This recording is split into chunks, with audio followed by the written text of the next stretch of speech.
Já estamos de volta para falar sobre vulnerabilidade dos idosos. Uma compra que parece ser a dos sonhos, um contrato cheio de benefícios, o empréstimo com juros menores e a cobrança direto na pensão.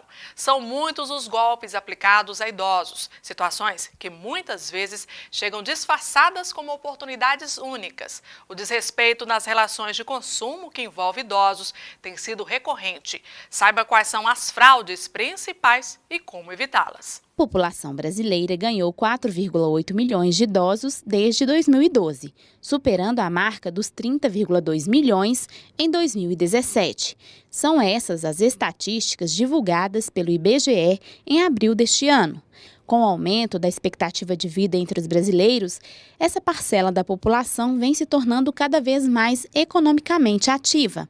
Apesar disso, essa especialista destaca que ainda há certa dificuldade de muitos nessa faixa etária em acompanhar as mudanças ocorridas na atualidade.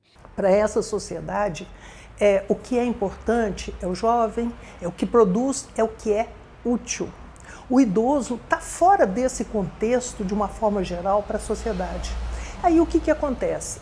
Essa pessoa que fica marginalizada por esses preconceitos, ela meio que se desliga um pouco da realidade que ela está vivendo. Ela se apoia em modelos antigos para continuar vivendo. Muitos idosos continuam pensando que eles estão envelhecendo no século passado. E não é bem isso. A tecnologia, nós estamos vivendo uma revolução tecnológica. Entre a tentativa do idoso em acompanhar as mudanças e a postura indiferente de alguns, o prejuízo, muitas vezes, acontece principalmente nas relações de consumo. Algumas empresas impõem seus produtos de forma desrespeitosa ao consumidor idoso. A conduta é enquadrada como prática abusiva proibida pelo artigo 39 do Código de Defesa do Consumidor. A Marilene se sentiu desrespeitada ao comprar um celular. Ela levou gato por lebre.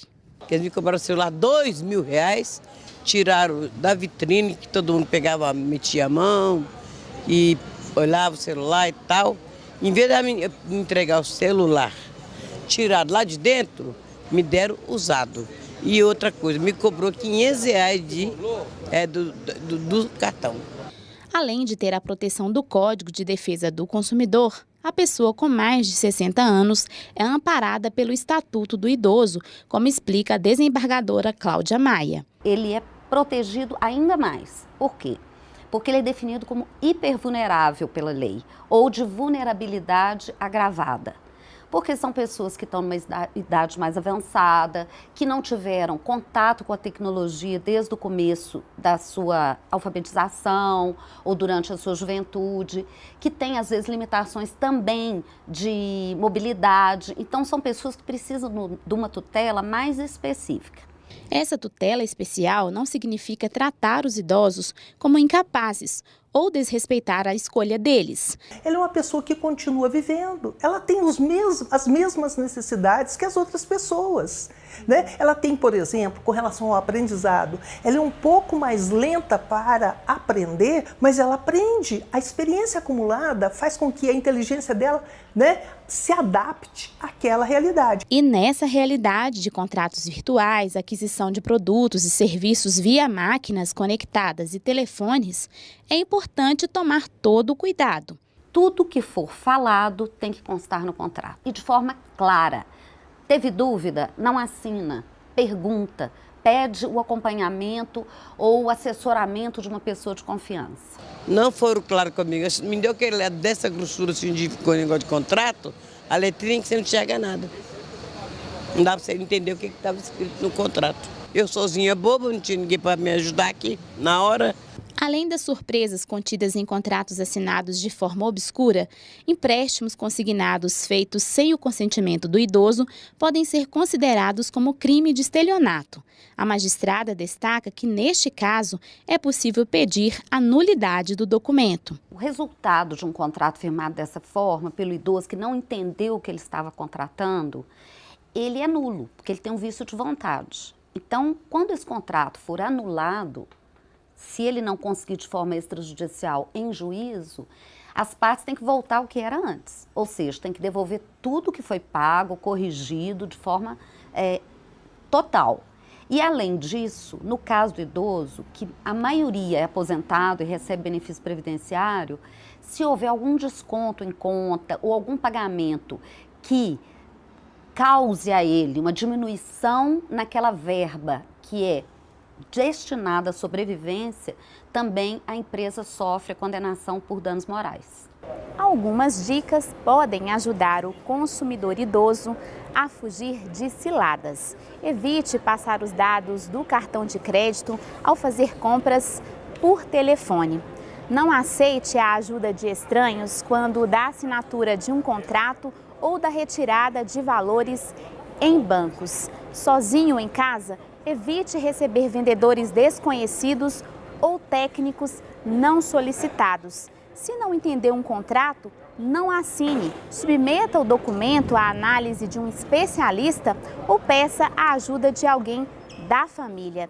Contratos boca a boca devem ser evitados. Ao receber cartas, links, e-mails ou telefonemas solicitando os dados pessoais ou bancários, nunca passe sem antes pesquisar a empresa informada no contato.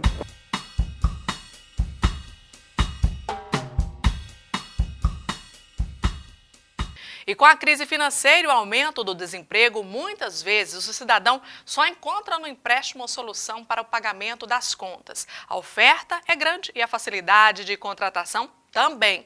Até pela internet é possível negociar o valor a ser emprestado. A advogada Liliane Salgado esclarece ao consumidor os cuidados que devem ser tomados para não cair em golpes. O consumidor deve fazer no momento de escolher aí uma instituição para pegar um empréstimo? O primeiro passo é buscar informações no Banco Central, no site do Banco Central, e verificar qual que é a menor taxa daquele contrato. Certo.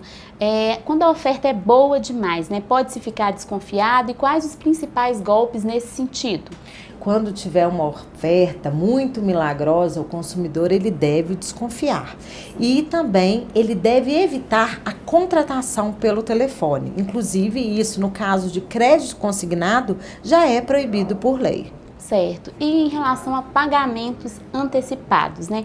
O banco pode exigir o depósito de uma quantia antecipada para garantir aquele empréstimo? Não, isso não é uma prática comum de uma instituição financeira séria, e quando o consumidor receber esse tipo de proposta, ele deve desconfiar e procurar os PROCONs para verificar se aquilo é lícito ou não. Certo. Todo tipo de empréstimo deve acontecer mediante a assinatura de um contrato, e quais questões o consumidor deve se atentar no momento de fazer esse contrato? Sim, toda contratação de empréstimo há uma previsão contratual e é um direito do consumidor exigi-lo. É comum também as contratações por terminais que muitas vezes não têm o contrato, mas tem um resumo daquela operação.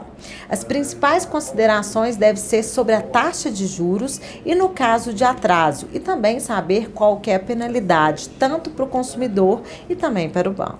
E na volta do intervalo, a gente fala de esportes aqui no Vim TV Notícias.